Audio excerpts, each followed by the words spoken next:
Book 5, Part 1. Such is the good and true city or state, and the good and true man is of the same pattern. And if this is right, every other is wrong, and the evil is one which affects not only the ordering of the state, but also the regulation of the individual soul, and is exhibited in 4 forms. What are they? He said.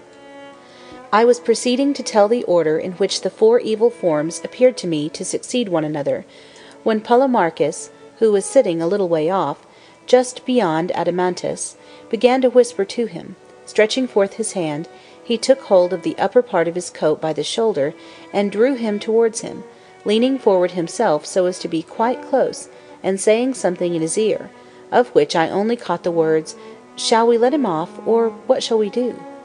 "Certainly not," said Adeimantus, raising his voice. "Who is it," I said, "to whom you are refusing to let off?" "You," he said. I repeated, "Why am I especially not to be let off?"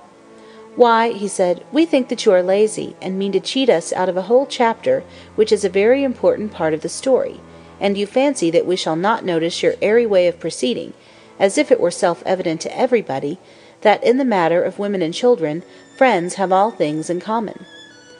"And was I not right, Adeimantus?" "Yes," he said, "but what is right in this particular case, like everything else, requires to be explained, for community may be of many kinds. Please, therefore, to say what kind of community you mean. We have been long expecting that you would tell us something about the family life of your citizens, how they will bring children into the world, and rear them when they have arrived, and, in general, what is the nature of this community of women and children, for we are of opinion that the right or wrong management of such matters will have a great and paramount influence on the state for good or for evil.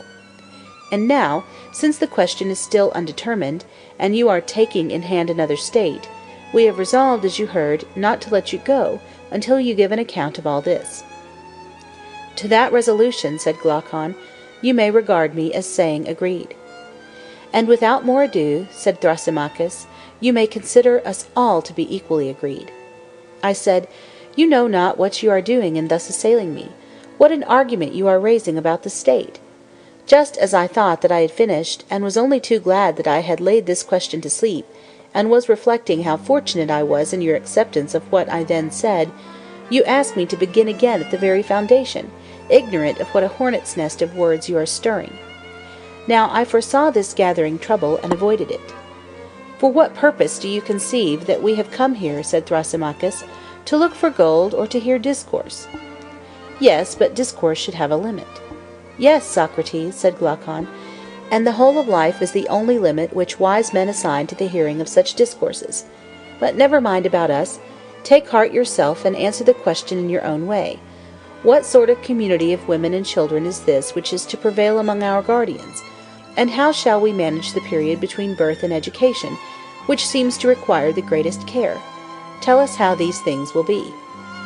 "Yes, my simple friend, but the answer is the reverse of easy. Many more doubts arise about this than about our previous conclusions. For the practicability of what is said may be doubted, and looked at in another point of view, whether the scheme, if ever so practicable, would be for the best, is also doubtful.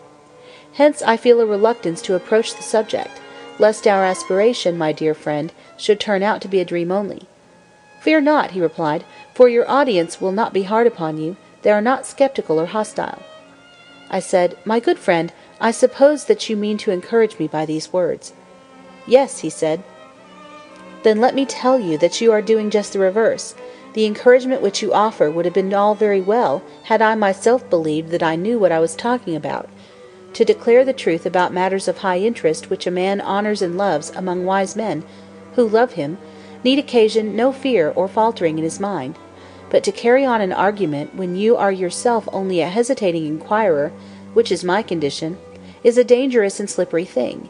And the danger is not that I shall be laughed at, of which the fear would be childish, but that I shall miss the truth where I have most need to be sure of my footing, and drag my friends after me in my fall. And I pray Nemesis not to visit upon me the words which I am going to utter.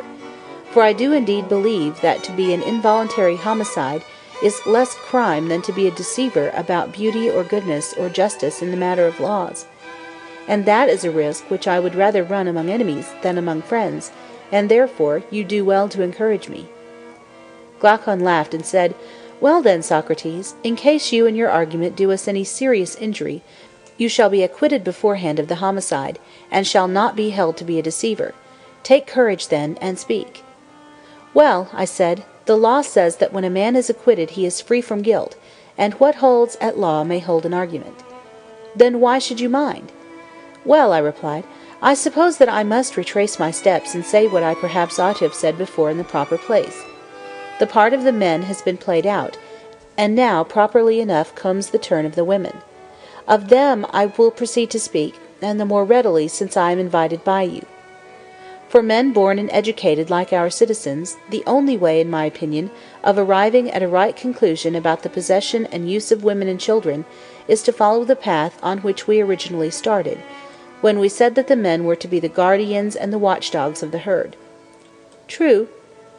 "Let us further suppose the birth and education of our women to be subject to similar or nearly similar regulations, then we shall see whether the result accords with our design." "What do you mean?" "What I mean may be put in the form of a question. I said, Are dogs divided into he's and she's, or do they both share equally in hunting and in keeping watch and in all the other duties of dogs? Or do we entrust the males to the entire and exclusive care of the flocks, while we leave the females at home, under the idea that the bearing and suckling their puppies is labor enough for them?" "No," he said, "they share alike. The only difference between them is that the males are stronger and the females weaker." "But can you use different animals for the same purpose, unless they are bred and fed in the same way?" "You cannot." "Then, if women are to have the same duties as men, they must have the same nurture and education." "Yes." "The education which was assigned to the men was music and gymnastic." "Yes." "Then women must be taught music and gymnastic, and also the art of war, which they must practice like the men." "That is the inference, I suppose." "I should rather expect," I said, "that several of our proposals, if they are carried out, being unusual, may appear ridiculous." "No doubt of it."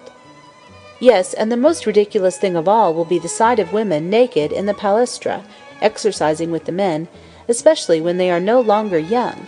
They will certainly not be a vision of beauty, any more than the enthusiastic old men who, in spite of wrinkles and ugliness, continue to frequent the gymnasia." "Yes, indeed," he said, "according to present notions the proposal will be thought ridiculous." "But then," I said, "as we have determined to speak our minds, we must not fear the jests of the wits which will be directed against this sort of innovation, how they will talk of women's attainments both in music and gymnastic, and above all about their wearing armour and riding upon horseback." "Very true," he replied.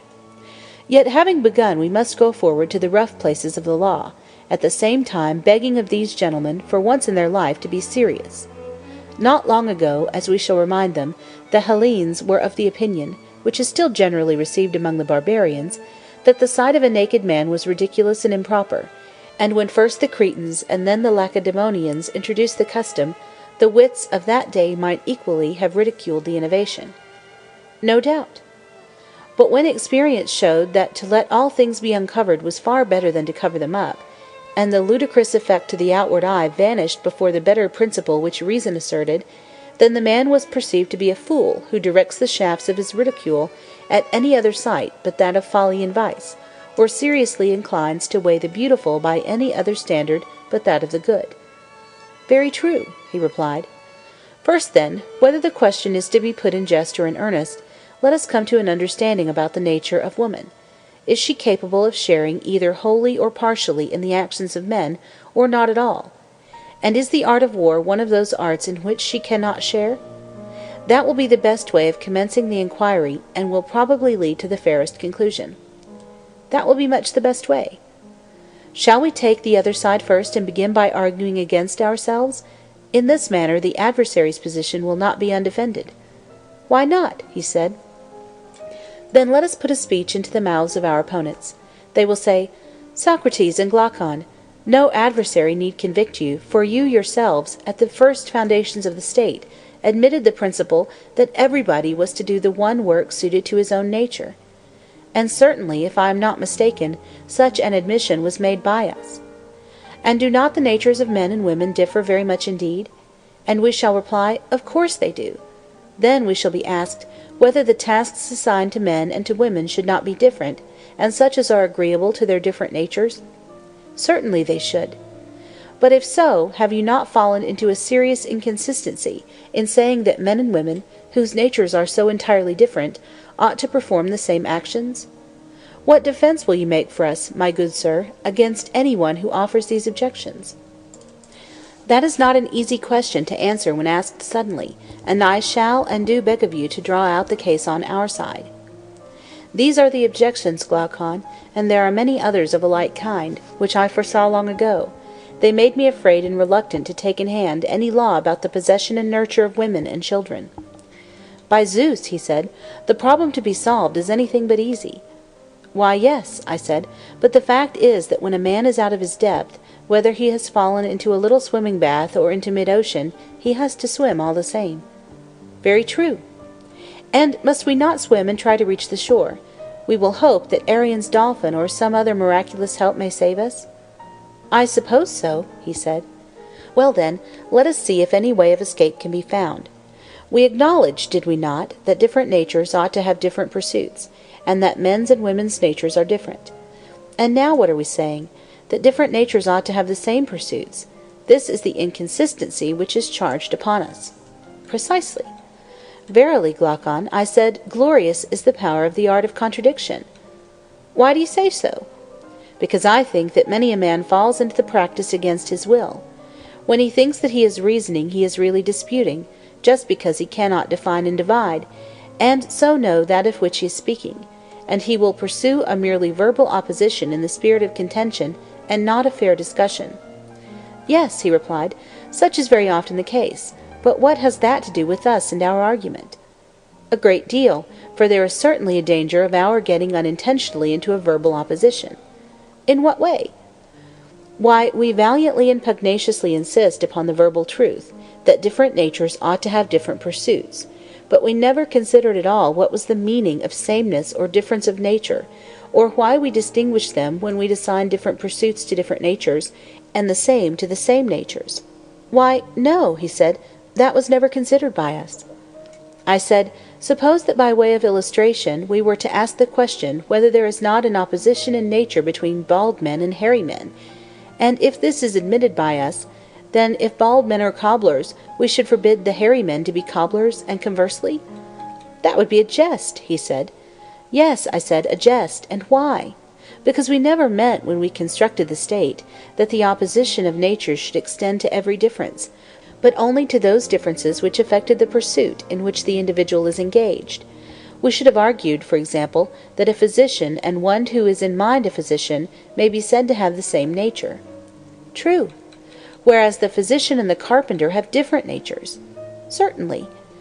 And if, I said, the male and female sex appear to differ in their fitness for any art or pursuit, we should say that such pursuit or art ought to be assigned to one or the other of them. But if the difference consists only in women bearing and men begetting children, this does not amount to a proof that a woman differs from a man in respect of the sort of education she should receive, and we shall therefore continue to maintain that our guardians and their wives ought to have the same pursuits. Very true, he said. Next, we shall ask our opponent how, in reference to any of the pursuits or arts of civic life, the nature of a woman differs from that of a man. That will be quite fair. And perhaps he, like yourself, will reply that to give a sufficient answer on the instant is not easy, but after a little reflection there is no difficulty. Yes, perhaps. Suppose then that we invite him to accompany us in the argument, and then we may hope to show him that there is nothing peculiar in the constitution of women, which would affect them in the administration of the state. By all means. Let us say to him, come now, and we will ask you a question. When you spoke of a nature gifted or not gifted in any respect, did you mean to say that one man will acquire a thing easily, another with difficulty? A little learning will lead the one to discover a great deal, whereas the other, after much study and application, no sooner learns than he forgets.